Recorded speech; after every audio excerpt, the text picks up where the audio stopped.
Good morning, mofos and mills, and welcome back to the next part where I'm going to show you to do the math for you so you ain't got. But I'm going to need y'all to start some conversation about this. Give me a little faith in humanity. Remember last week whenever I was talking about how nobody can afford the cost of living? I used livingwage.mit.edu. This is what they said you're going to have to make to $15.86 to make cost of living. Of course, the minimum wage is $7.25, and they say the poverty level is $6.53 now. But they were also nice enough to list out what you're going to be spending every year on your necessities, the cost of living. $32,990 is what you're going to have to make. That's provided all these numbers are right. Now, if you made minimum wage, which they don't believe is the poverty level, you'd make $13,920 a year. Sorry to tell you folks, but that's $19,070 short of cost of living. So I want you to take a gander, start doing some math for yourself, and subscribe for part 2, and tell me which ones you're going to do without. Take a look back at this list of stuff that you're going to spend money on a year. Okay? So, you're going to have housing, right? And transportation, okay? Food is above where you can't see.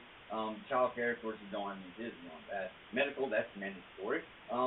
But, so, you're not going to be able to pay your mandatory on that, because let me tell you, just your housing and transportation is going to be more than you're taking in a year.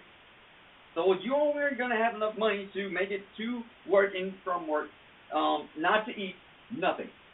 And the minimum wage is your constitutional right to be able to make your cost of living by working 40 hours a week. But obviously math does not lie. So remember they said that it takes $15.83 to afford cost of living. Okay, let's do the math. Okay, see what it is. $30,393. And again, over $2,000. Remember that this number is not what you're going to have to make to be able to afford your cost of living. So what is? So let's just ask Google. Google says you got to make $42,469, which kind of makes it a little bit close to what I was showing you about how the real cost of rent is right now, and how you take your rent times it by 3, and that's your cost of living. My bad for cutting the website off and stuff, but $36,000 is this one saying. So let's do the math. How much would you have to make $42,000 a year? 42,000 divided by 12, divided by 4, divided by 40.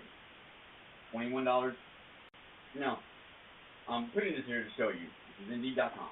That out of 26 jobs, only 4 of them had a wage of at least $20 an hour. Only 4 of them.